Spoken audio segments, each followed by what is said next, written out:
Hello and welcome back to Calculus 2 section 8.4 on trigonometric substitution. We are going to take problems that have just a regular independent x or t or something like that, transform those into trigonometric integrals we studied last time, solve them in the trigonometric domain, and then bring them back to x or t or whatever you had. Now, in case you have definite integrals, you do not have to bring them back because you know you can transform your limits and go that route.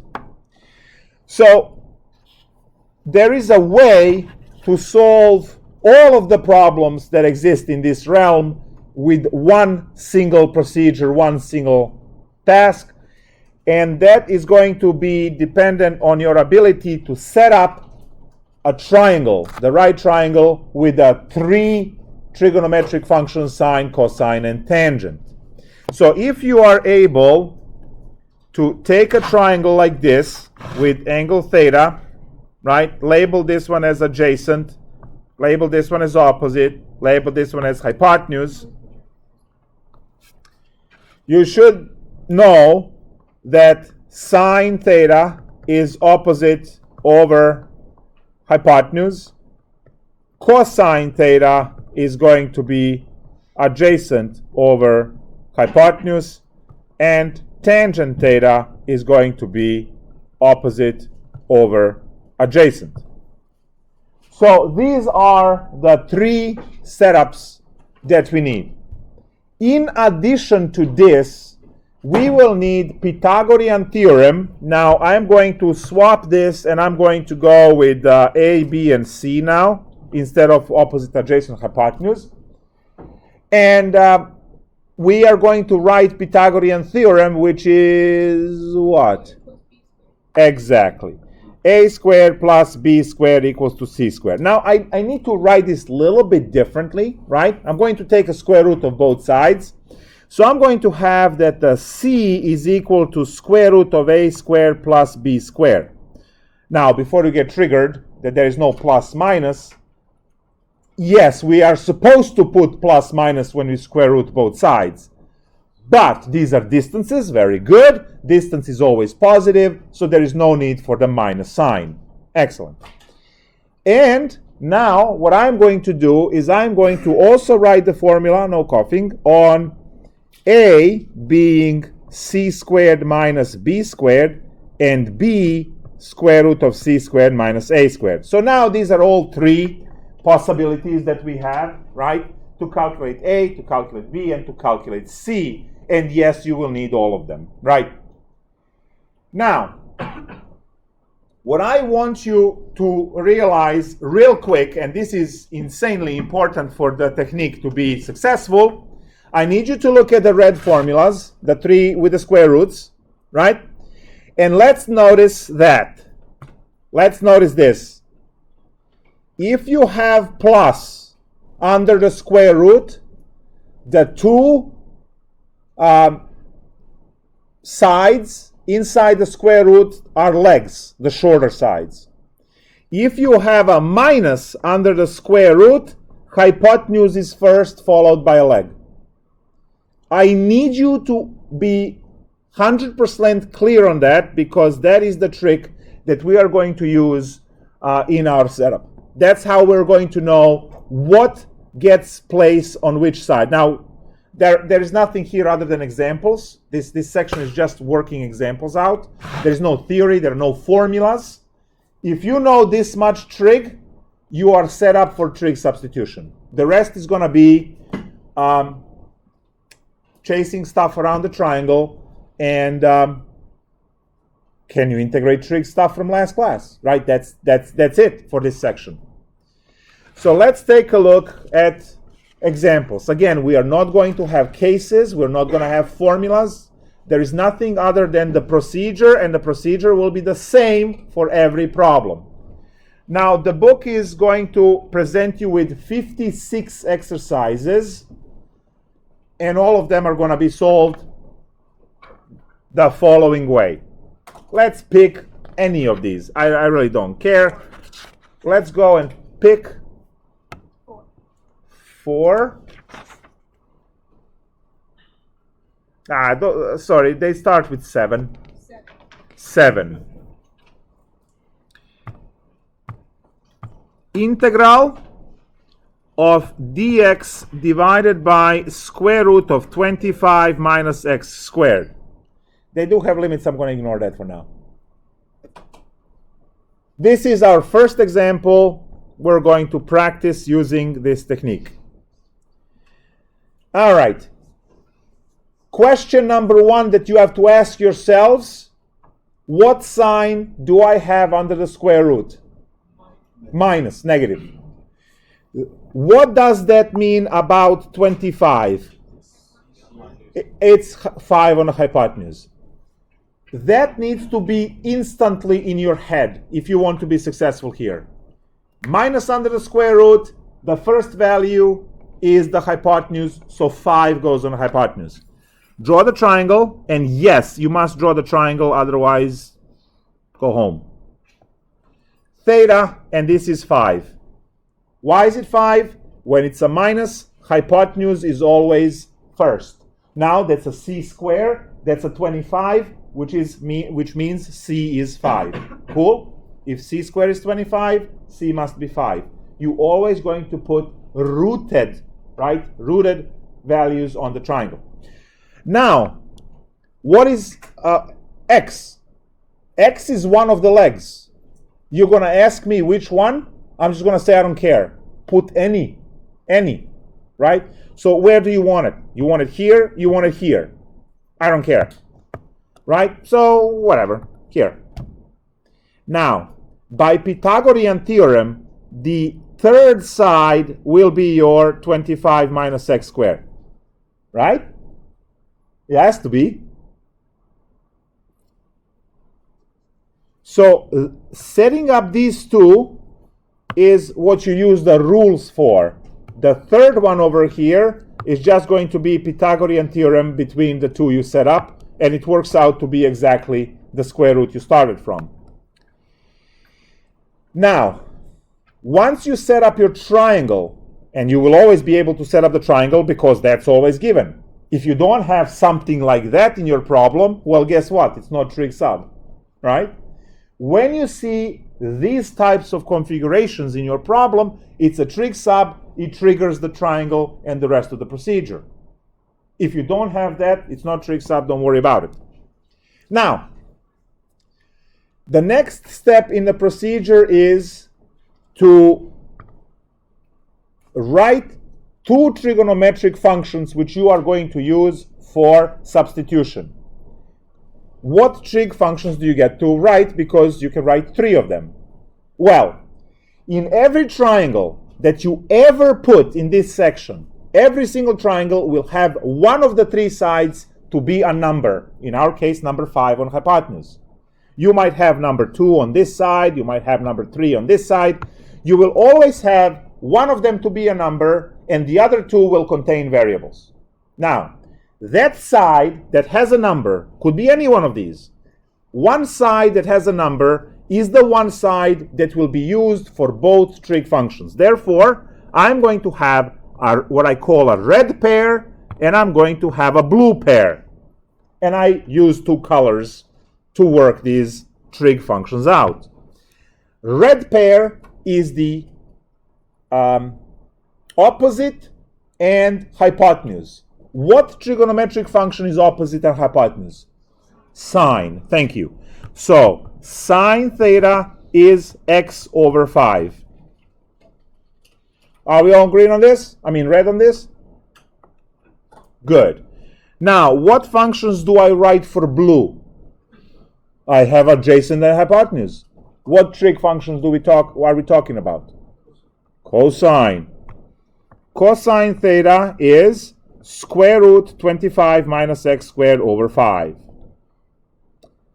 All right, back to red. When you write your 2 trig functions, one of them will have what I call an accessible x. Which one does it have accessible x? Red one or blue one? Red one. Solve red one for x, which is 5 sine theta, and this is where you differentiate to get your dx as 5 cosine theta d theta. As soon as you solve for x, differentiate immediately to get your dx, because you have to replace dx in your equation as well. This is substitution method. You have to replace all of your functions and the dx. Remember when you're doing basic u sub, are you replacing dx with du? Right? Well, now you have to replace dx with d theta. And the only way to get that replacement is if you differentiate. Right? So technically, this x equation is your good old u equation, and now this is your du. Right? Well, since you're starting with thetas, so a little bit backwards, but it's okay. Now, when you look at your problem, you just found an equation that is going to replace your dx. What else do you have to replace? Square root, right? Is there anywhere where you can replace square root easily with trig? And that is clearly the blue equation. The blue equation, you can write square root 25 minus x squared is 5 cosine theta. Now, what you are going to do is just plug these pieces in. Integral, instead of dx, I have 5 cosine theta d theta, and instead of a square root, I have 5 cosine theta.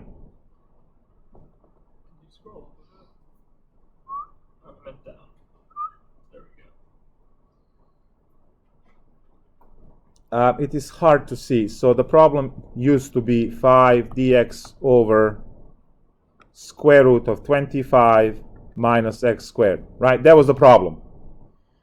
So please look at the board because I have to do some of these. Look at this. Dx is replaced with a dx equation, and it goes here. Do we all see this? We do, right? Yeah. Square root on the bottom is replaced by the square root over here, which is that one. You are just replacing, right? It's a straight up substitution. Now it's time to crank some algebra and integrate. Oh wait, everything canceled. I just have integral d theta. Well, that's going to be difficult. What's integral of d theta? C. In English, please.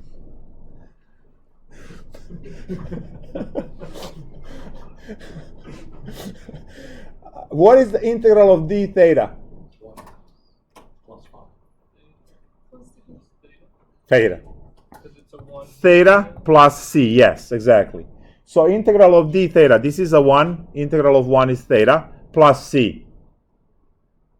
And now we are supposed to bring it back to x. What is my theta equal to? My theta is equal to, well, how about you hit this function with inverse sine on both sides, and so that will solve for theta. Can you hit this equation over here with inverse cosine? That will solve it for theta. You see that? It's really a joke to go back into x when you have these equations around. So, you know what they make you memorize in a book? This equation. You have no triangle. You have nothing to go back. Right?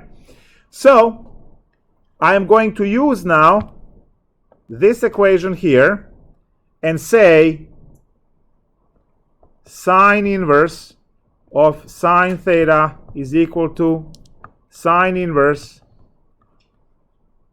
of x over 5. These guys cancel, and I find out that theta is equal to sine inverse of x over 5. That goes in here, and that's how I get the answer to this question of sine inverse x over 5 plus c. And we are done with the problem. Yes, it looks so nice. It's problem number 7, and everything canceled, and you integrated, and you did not end up with a secant cubed, right? And I did tell you of a situation where I didn't check for the exam, right? When I failed, put the trig sub question in, and it turned out that you went into secant cube on a test. It was a massacre. So let's go with the next example. It's just, there's nothing to learn here other than the procedure. Number between, I don't know, 10 and 50. 20, 20. No, it's the same question. It's just 49 and x squared. Absolutely same. 14. Same question. Now 36 and t squared. What do you want? 29. Oh-ho.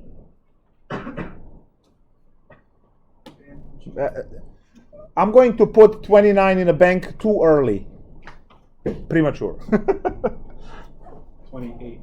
When I put, I have to put 29. We definitely have to do 29. 27, 29 are amazing problems.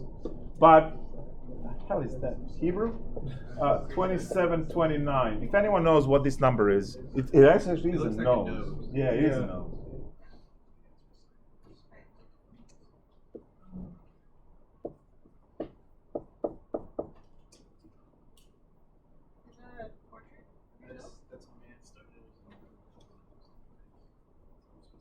All right. I get bored. You know what? I'm just gonna pick because 40 is the same. Nah. Let's just do this. So another problem that we are going to do now is going to be problem number 10, and this one is going to be x squared divided by the square root of 4 minus x squared dx. That's good.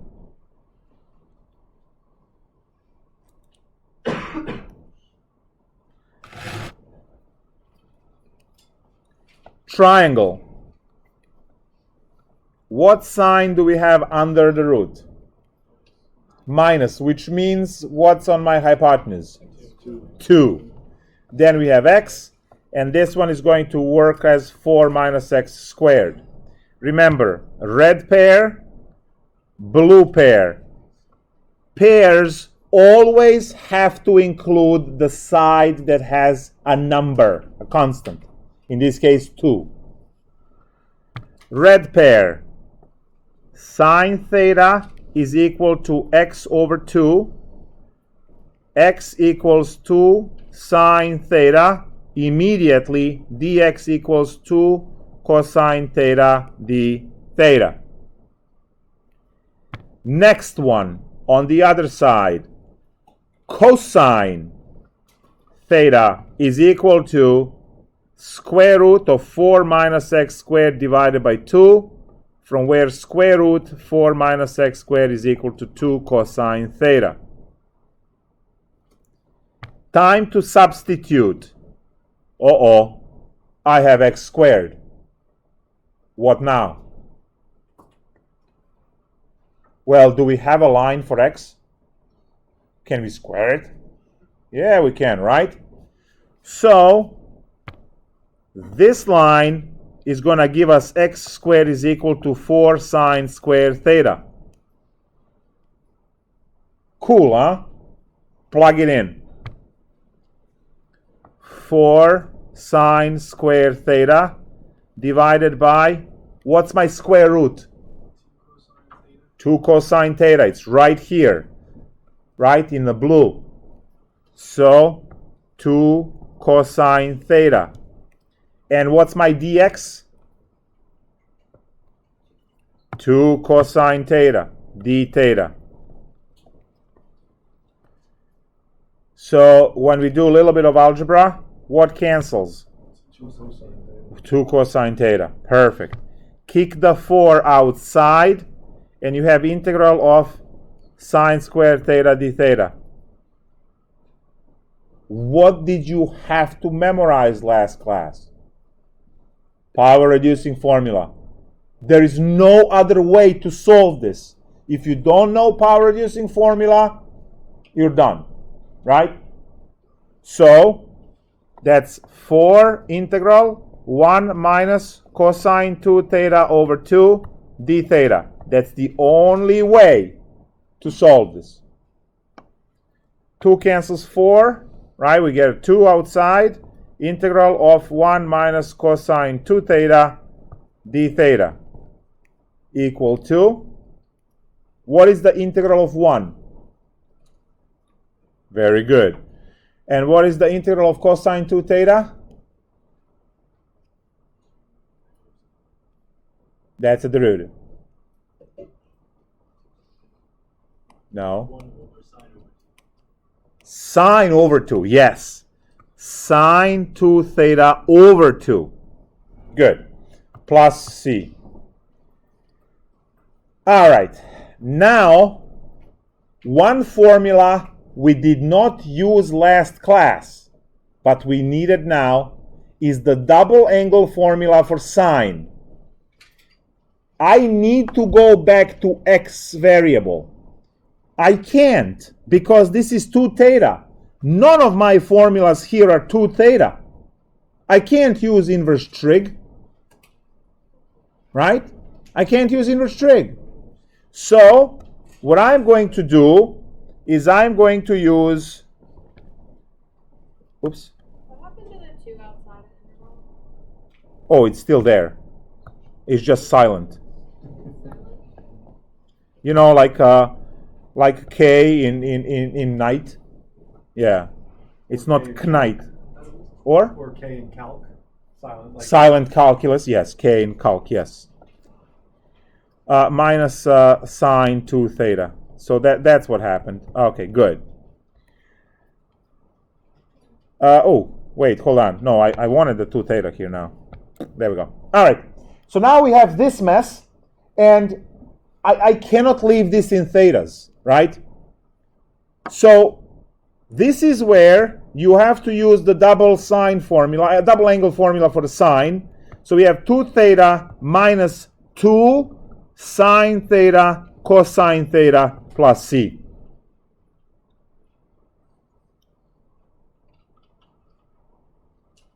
All right, now can I have all of this in one spot? Yes, I can. Yes. Yes. All right. Please look at this. Very important. Do we see a block called sine theta? Do we? yes. Do we see a block that sine theta is equal to? Yes. That just flat out replaces it.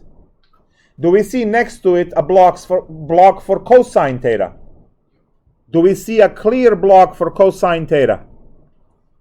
Flat out replacement. Theta over here is going to get the inverse sine or inverse cosine. Right? So this is a full sine theta. That's a full sine theta. You're going to swap the full sine theta with what it's equal to. Yes, Rod? Couldn't you use the 2 sine theta? Because it's the 2 in front. Oh, and just say, yeah, well, it will cancel 2x anyway. Yes. It's not always going to be like that, but in this case, yes, you can. So again, full block of sine theta is completely replaced by the full block x over 2. Full block of cosine theta is replaced by the mess over there. This single theta in front, that's the one where you have to use the inverse. So you will either have inverse sine of x over 2 or inverse cosine for square root over 2, or just to be a pest and annoy me, you're going to go into a triangle and write the cosecant and use inverse cosecant over there, right? Because you can use any of the 6 trigonometric functions. No. He's like, yeah. He's plotting already. So sine will be replaced with what sine is from the formulas. Cosine with what cosine is from the formula. And when you have these single loose thetas floating about, those are the ones that will spit out inverse sine or inverse cosine or inverse tangent, right? And so on. So now the next line over here is to say 2 sine inverse of x over 2 minus 2 times x over 2 square root of 4 minus x squared over 2 plus c. And we are going to cancel these 2's. So we are going to have 2 sine inverse x over 2 minus 1/2 square root 4 minus x squared plus c. Is that still over 2? Got the x. Nice. That 4, is that still divided by 2? The square root 4? This one? Yeah. That's this 2. So it is. If you put them all together or whatever. Ta-da! And if you don't believe me that this is the answer, go ahead, differentiate this. It has to work out to be x squared over the square root. Everyone believes me right now. We're not doing it.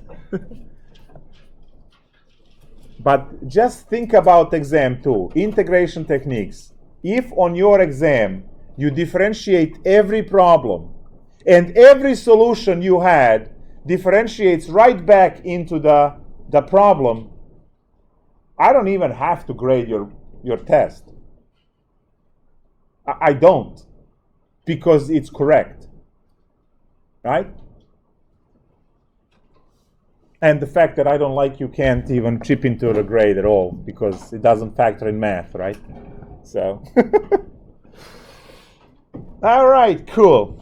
Time for you to show off your math skills. Talk to the people you might care about. They're sitting next to you. Hey, I said might.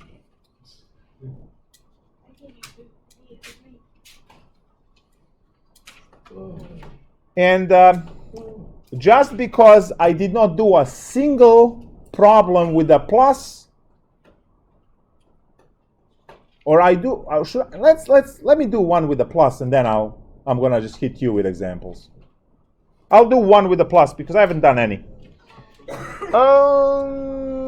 Plus, let's see, where are, okay, there's the one, there's another one, there's another one. How about problem 15? And then you can work on others. X squared square root of x squared plus 9. There we go. You always start with a triangle. Theta, right there. We have a plus. That means we have 2 legs. That's an x. That's a 3. You can swap them around, but don't. Because if you do, you're going to end up with a cosecants and cotangents. Now it's bleach, so don't worry about it. And now we have square root of x squared plus 9 on the hypotenuse. Remember the pairing.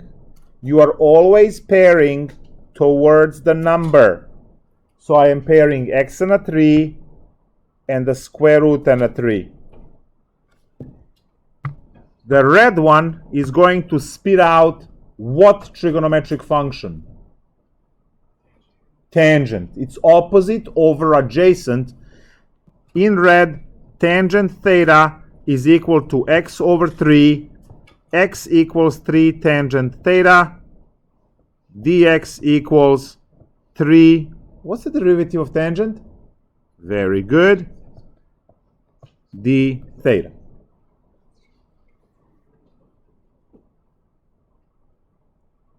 So we just got a lot of stuff to replace. All I need to do is to work on a blue pair, which will give me the square root replacement, right?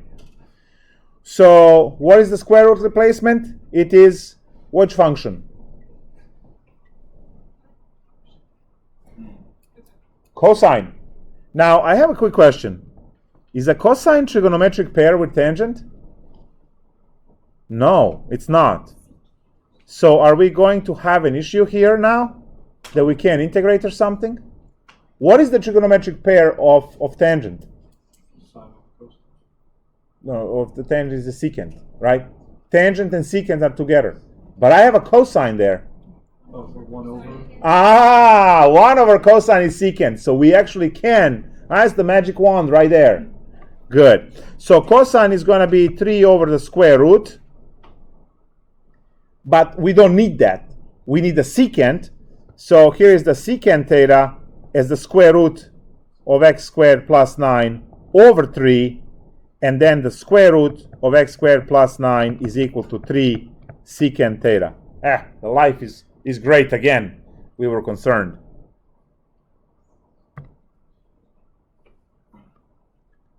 Integral. What's dx? 3 secant squared theta d theta. Beautiful. Now, what's happening on the bottom? X squared is happening on the bottom. What do I write for x squared? Which is 9 tangent squared theta. 9 tangent squared theta. And what's my square root? 3 secant theta. Perfect.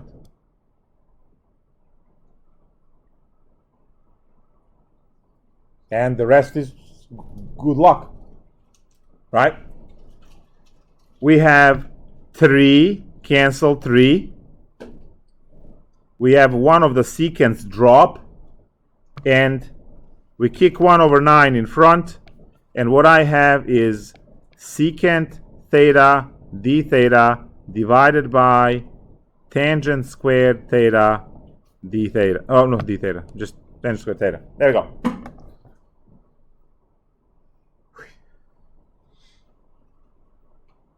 Yes, Rory. Could you change it to cotangent theta over sine theta? Or is it no point? Cotangent, it will be a cotangent over cosine. And a cotangent and a cosine are not the pair. Cotangent and cosecant are the pair.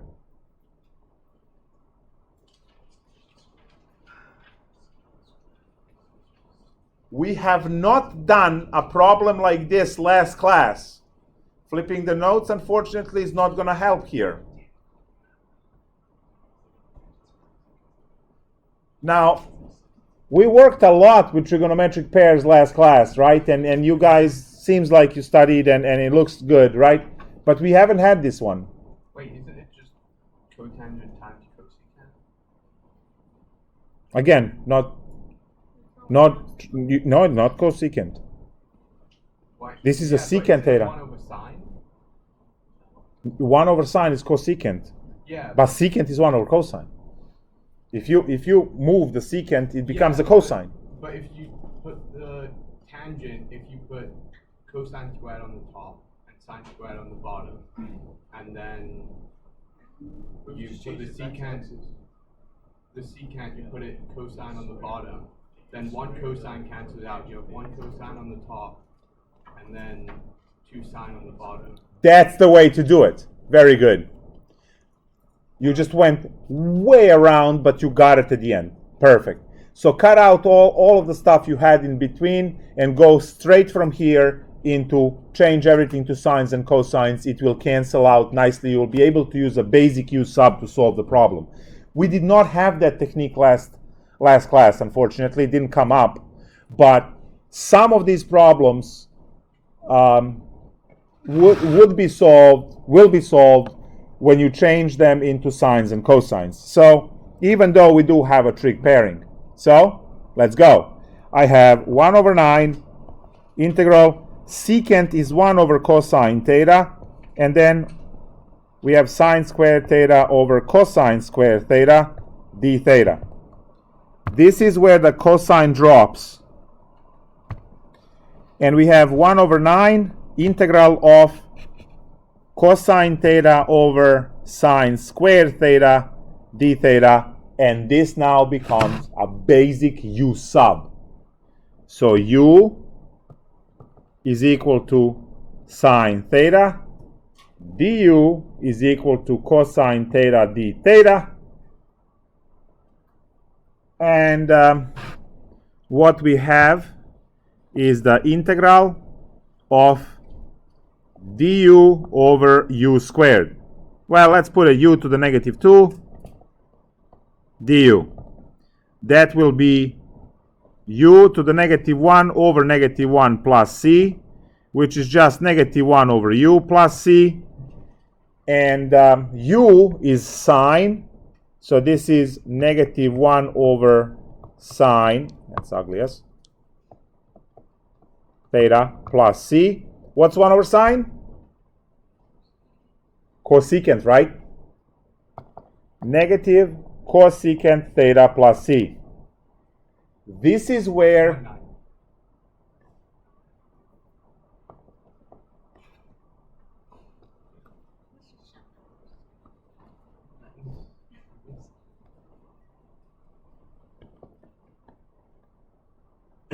I think I got all 5 of them in one shot. Now, what is the cosecant? Is that 1 over sine?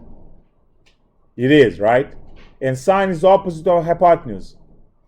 So if sine is opposite of hypotenuse and cosecant is 1 over sine, then the cosecant is opposite. Just go read it in a triangle. Negative 1 over 9, hypotenuse over opposite. Square root over x.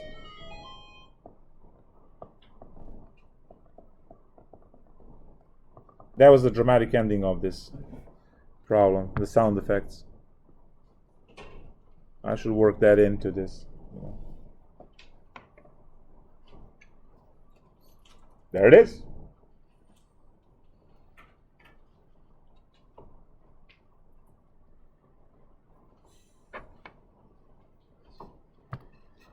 First exercise that I would like you guys to break your head a little bit with, because we just did a plus problem.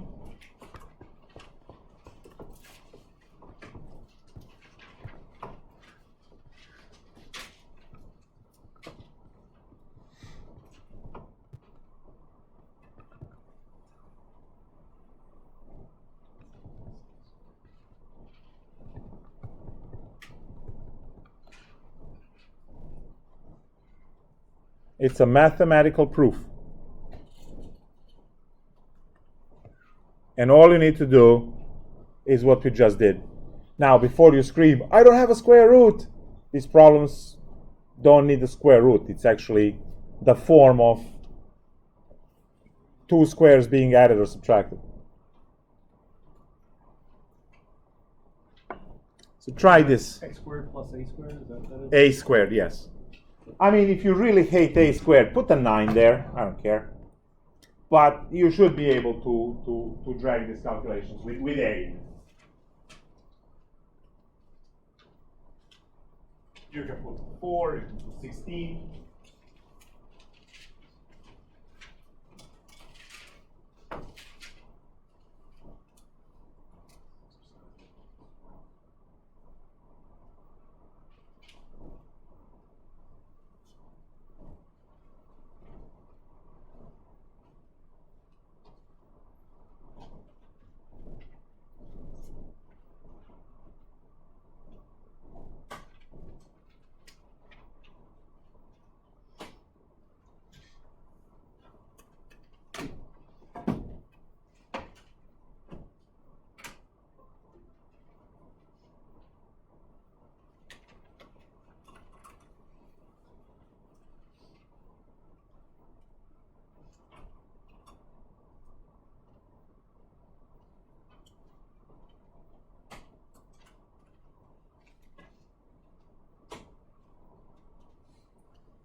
triangles are the same way. You have the same triangle like I just had, right? With the x on the leg on the side, a on the bottom, and square root on the hypotenuse.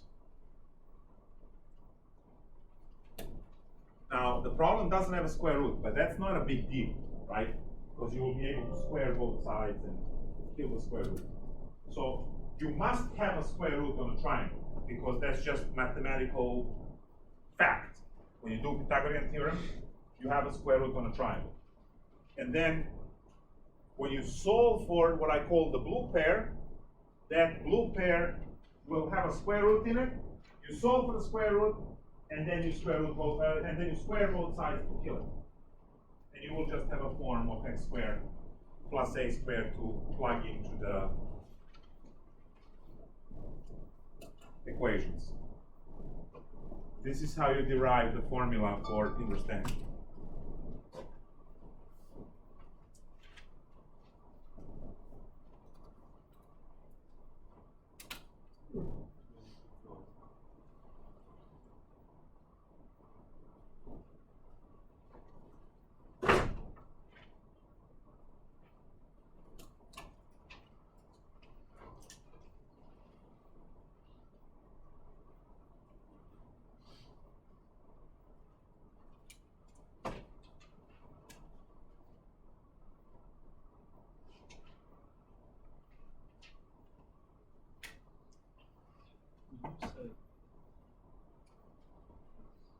The first is plus, it's not negative.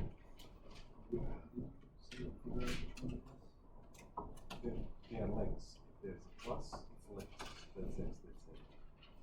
If those are short side of legs. And if you have a minus, then the first one is all on the side. So you have x and a, you have the short ones.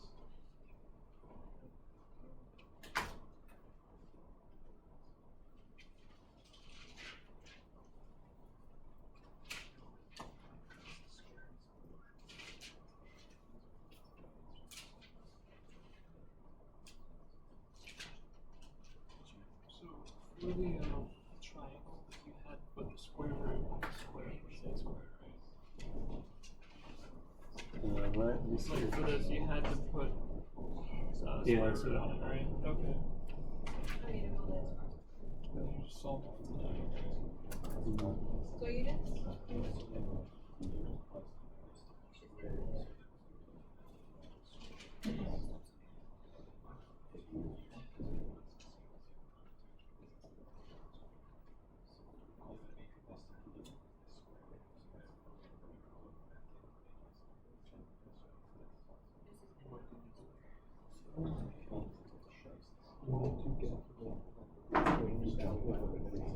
Oh, is that what you think?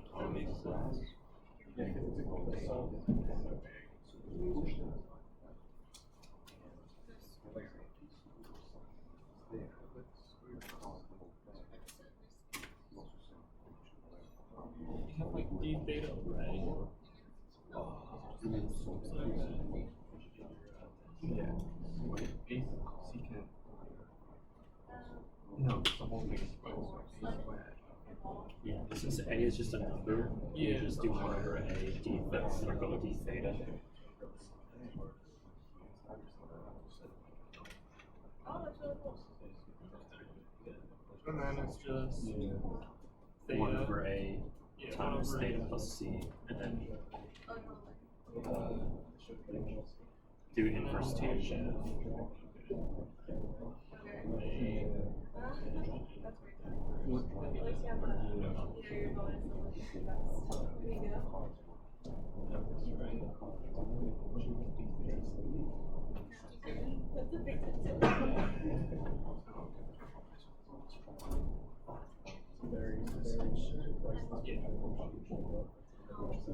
Oh, on one side? Definitely what you saw.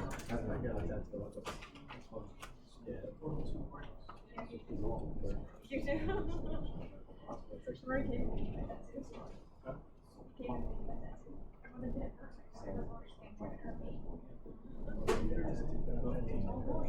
I was so scared. I never got one. It's like her and Tickle at the same time. No, on your stomach. I think that was her and Tickle. I said it's just sheer misery. I got to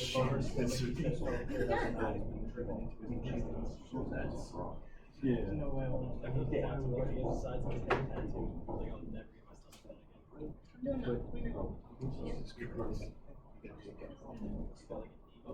Honestly, Wait, there's even squares to be shaved on the side? Yeah. I mean, now I'm gonna have one every day. Because you don't want any. Oh, there it is. Actually, last time I saw him, it's like. Oh, I have to integrate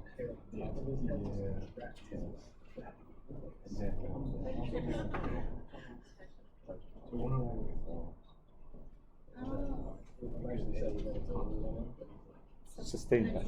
yeah, this girl, she actually, and they were born like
three birthdays.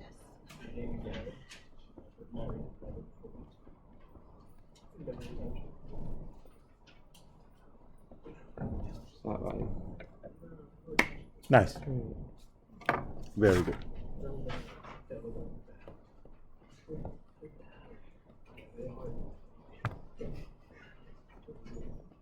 I'm sorry.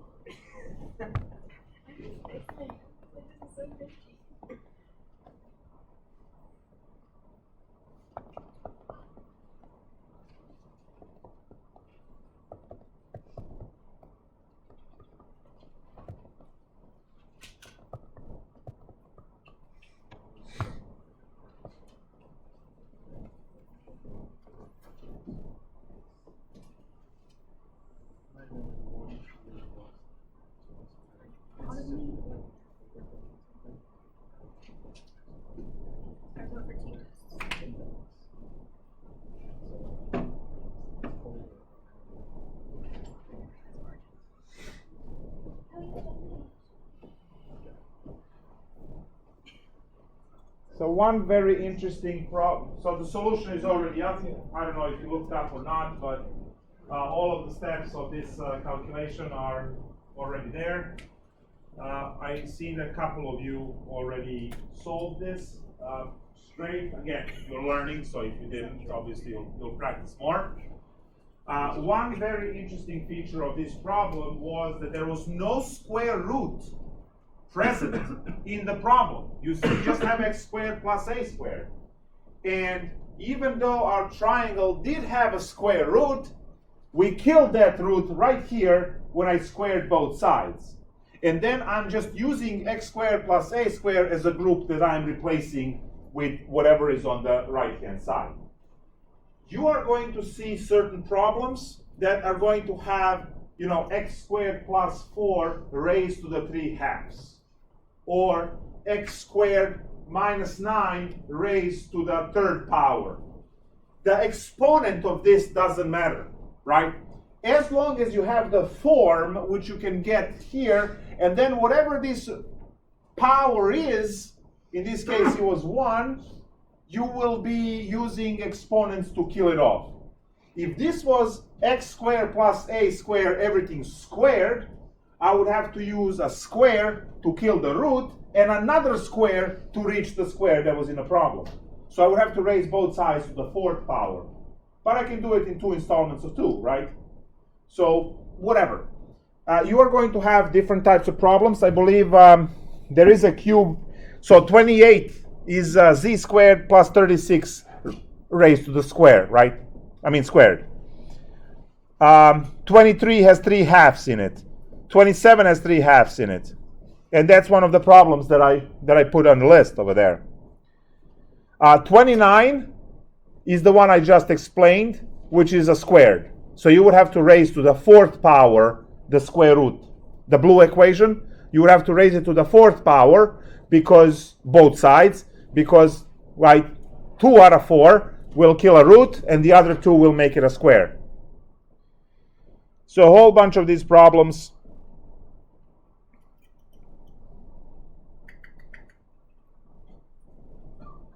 I mean, we should do one of the problems that has all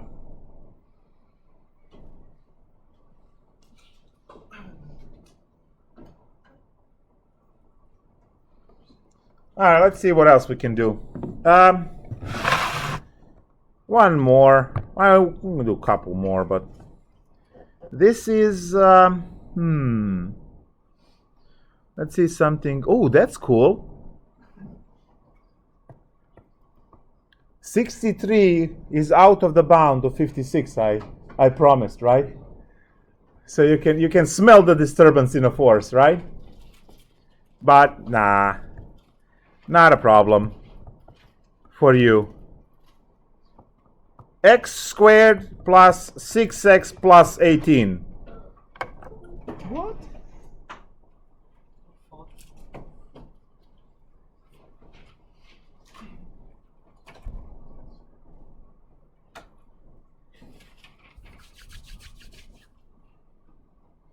Not my proudest moment, but still. What happened? Was that a solution? No? Then make it, I don't know, then make it something x squared plus or minus something. Yeah. We have to do something. This is Is the 6x one side and 18 and the other side? nope. We definitely don't have the form for what we had so far, right? You can see that. That 6x over there is a killer. All right, so what now? The question is always, what do you must have in order for this problem to work out? And then how you get there so you can finally use the technique.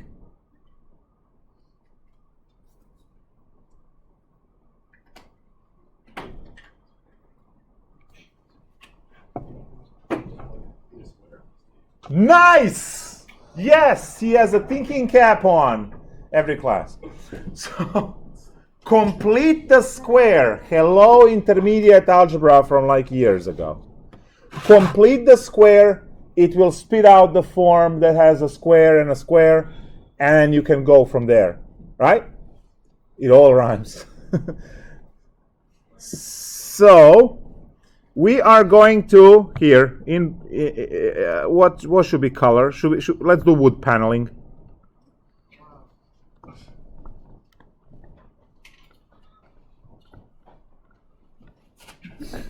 Drops the mic and leaves.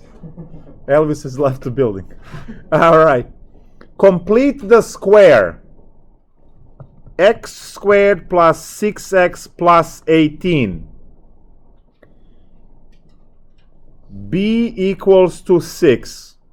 The formula for completing the square is going to have b over 2 squared, which is 6 over 2 squared, which is 9.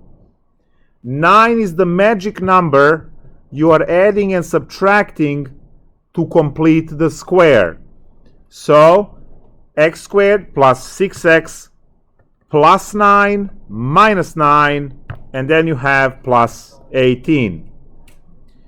The first three, you always put plus 9 first. The first three are giving you your completed square. And that's going to be square root of the first, sine of the second, square root of the third.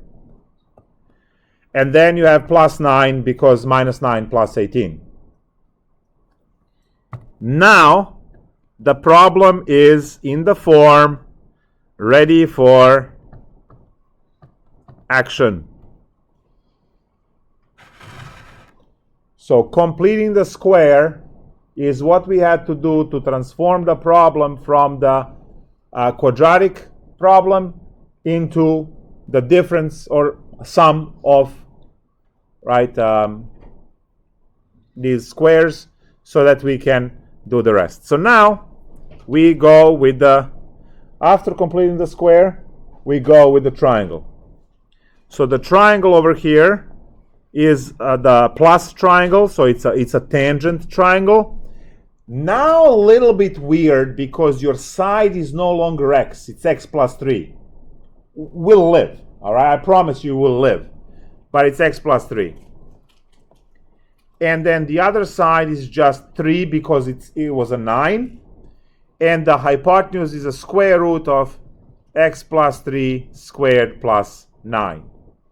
So that's our third side. Now we are going to take the red and we are going to take the blue. Red is our tangent theta, which is going to be x plus 3 over 3. X plus 3 is equal to 3 tangent theta. And now, immediately, dx is equal to 3 secant theta d theta. You actually do not have to subtract minus 3 because when you take the derivative, it's just going to die. It's a constant, right? Yes, secant squared. There is a square right here. If you zoom in, see? There's clearly a square right there.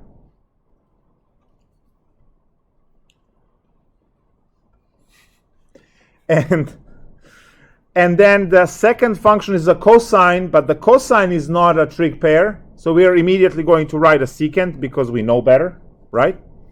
So secant theta is going to be the big bad square root divided by 3. So that's our secant, from where the square root is equal to 3 secant theta. And because our original problem doesn't have a square root, we're going to square both sides to kill this root immediately. And we're going to get that our x plus 3 squared plus 9 is equal to 9 secant squared theta. Because that's actually what we need for our problem. So what was our problem? Our problem was integral of dx over the x plus 3 squared plus 9. And this is going to be equal to the integral. Instead of dx, I have 3 secant no coffin squared d theta divided by 9 secant squared theta. And this is going to cancel. And all I'm integrating is 1/3. So, I mean, you cannot expect anything but the inverse tangent answer here, right? Because it's in the tangent form. Instead of having x, you have x minus 3, but still, I mean x plus 3. So 1/3 theta plus c, which is 1/3 inverse tangent of x plus 3 over 3 plus c.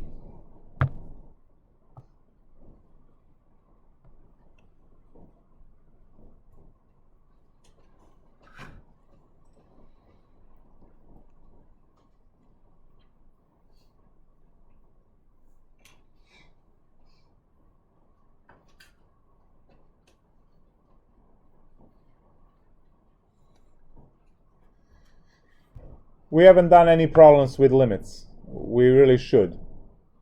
Then we're going to take a break after that problem. When we come back, we'll talk about the exam and disappear into the night.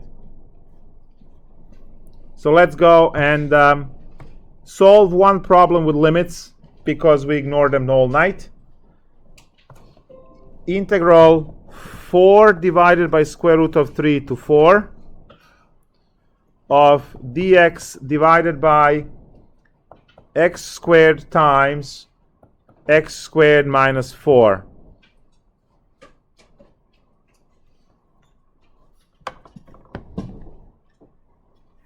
What do you have under the square root?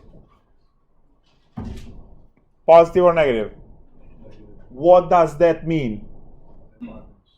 The first number or a variable or whatever is the hypotenuse.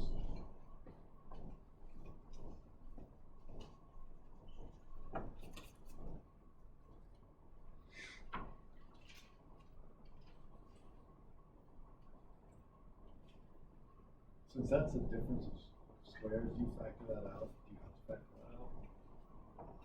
That's x plus. No. We are actually, we're using x squared and a 4. We're trying to find the x.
You get for dx. Or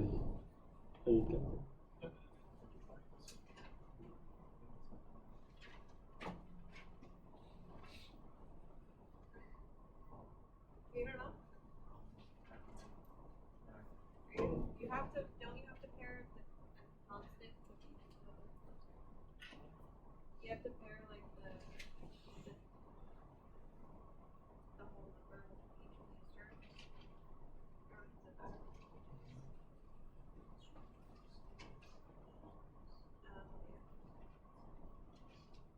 But that's how you pair it?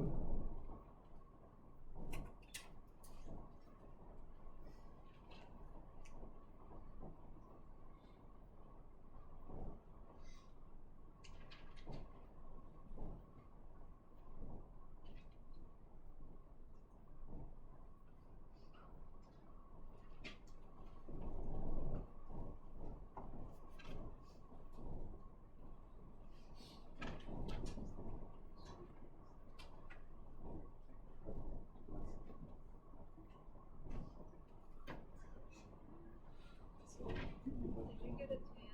Yeah. Yeah, but it was like 2 on the side.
Did I do this right or no?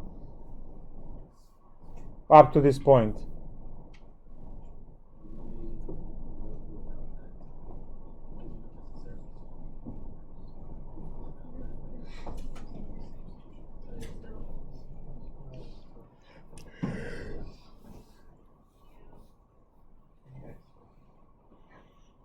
You previously said you don't always loop it with the whole number, right? Mm-hmm. That's what you did. So. Now look at the integral I have. Now that's your 8.3. If you can't do 8.3, then 8.4 is not going to work very well, right? I thought the hypotenuse was supposed to be the number. Well, If it's in minus. some if the number is first, yes, but in this case, x was first, because hypotenuse is whatever is on the left. In this case, x is on the left, because you can have x squared minus 4 or 4 minus x, right? Whatever is on the left is c. If you go back to the here, you see it's always c on the left. Hypotenuse is always on the left. So whatever in the problem is on the left, that goes on the hypotenuse. Now, look at our first problem. It was 25 minus x, so number was on the hypotenuse. But now we have x minus 20, right? Now we have x minus, not 4 minus x, but x squared minus, right? So that has to be. But we clearly have, we need to figure out how to integrate this without using software, right? Did any ideas pop up?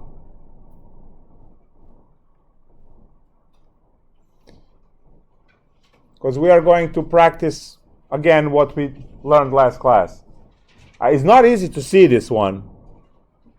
It's insanely easy, but it's not easy to see it. The problem is beautiful. Yes? Okay.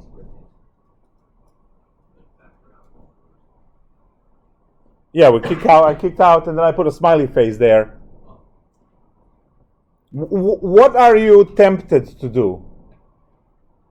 Cancel out one of those secants. Cancel secants and tangents, right? It looks good.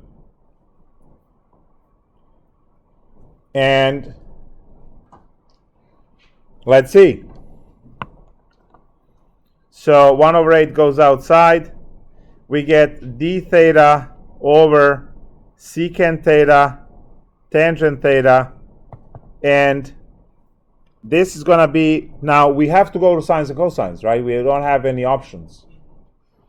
So 1 over 8 integral, secant going up is a cosine theta, tangent going up is cotangent theta, d theta, and clearly cotangent needs to be written as cosine over sine. Now, do you see that you have cosine squared on top? 1 over 8 cosine squared theta over sine theta d theta, and that's backwards for u sub. You have to have a square on the bottom, right? Because the u sub part has to be on top in the numerator. So close, right?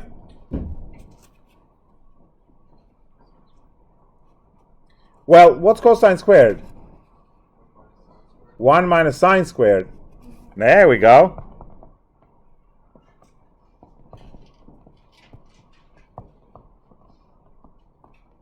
Now what? 1 over 8. What's 1 over sine? Very good. Minus 1. No, lies. Minus sine. There we go.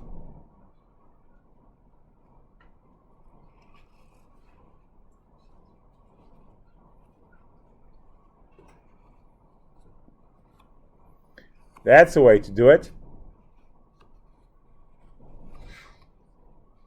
The integral of cosecant now. It's not a basic integral. Yes.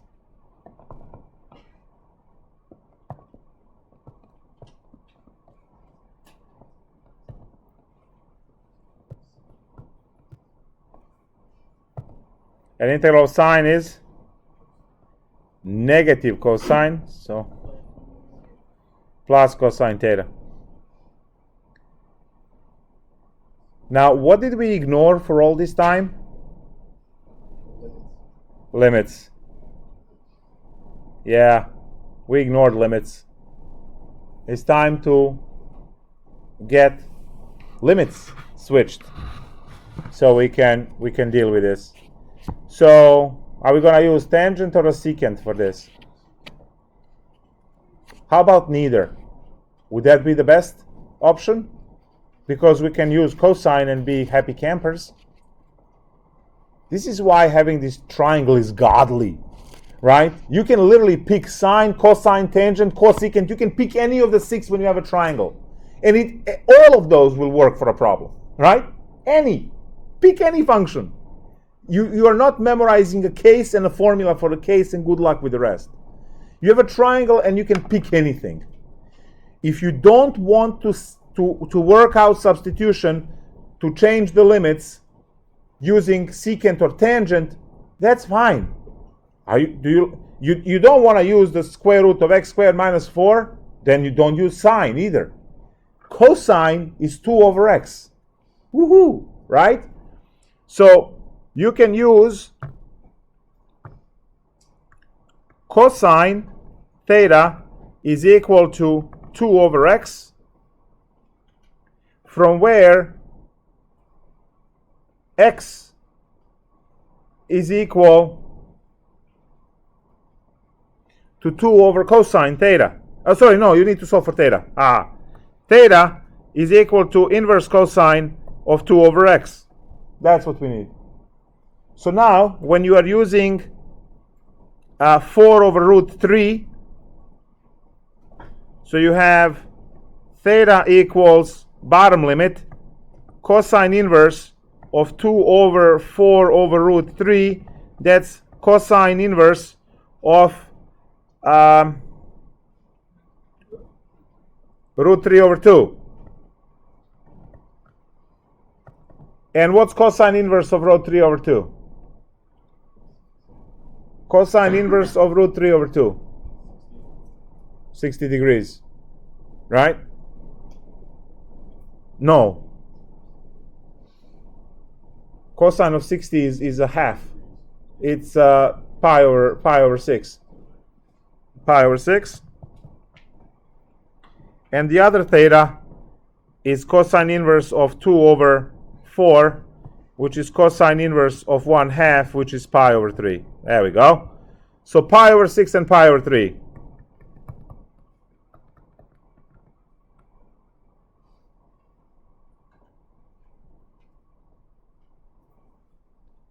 And now we just compute this.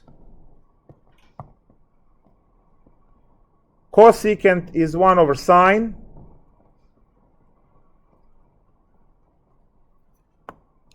of pi over 3 minus cosine pi over 3 over sine pi over 3 plus cosine pi over 3 Then we have minus, and the minus from ln gives us plus ln of 1 over sine pi over 6 minus cosine pi over 6 over sine pi over 6 and minus the cosine of pi over 6. A little bit convoluted, but such is life. You signed up for calc.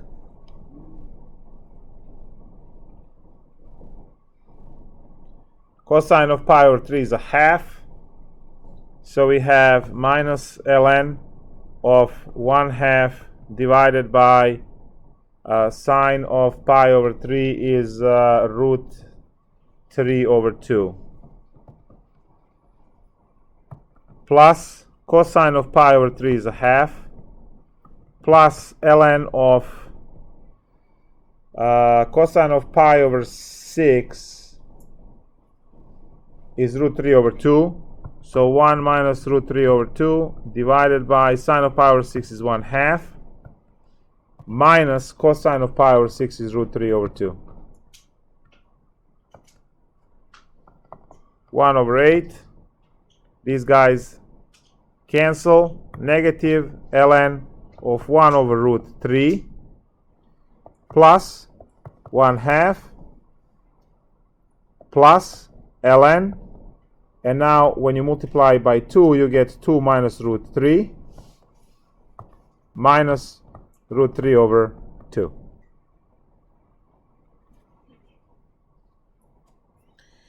So now you put ln's together.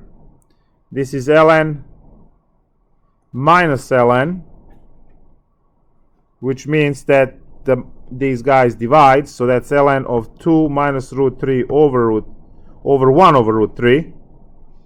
There we go. Plus 1/2 minus root 3 over 2. We can actually just put this 1 minus root 3 over 2.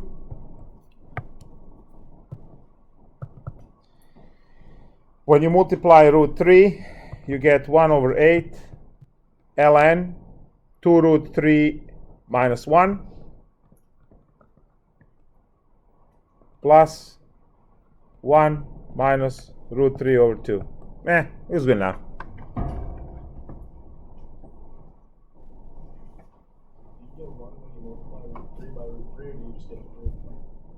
Where? When you multiply the 1 over root 3 to the top of the ln, it'll be like 2 root 3 minus 3, right? 3 root 3 minus 3. Square root 3 times square root 3. Oh, yes, you're right. You are right. That's a 3 right there. So square root of 3 minus 3 plus 1 minus square root of 3 over 2. If you want the decimals, punch that in the calculator. Make sure you display 16 decimal places.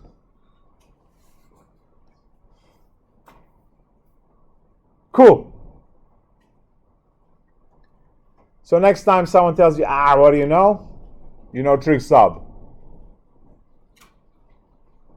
Practice it before you do that, otherwise, if you can't do it, right, when you're all tall and almighty, it's not going to look good, all right?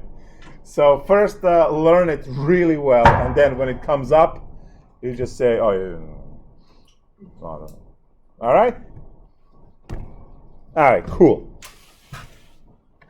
I don't have a closer, I just shut this down.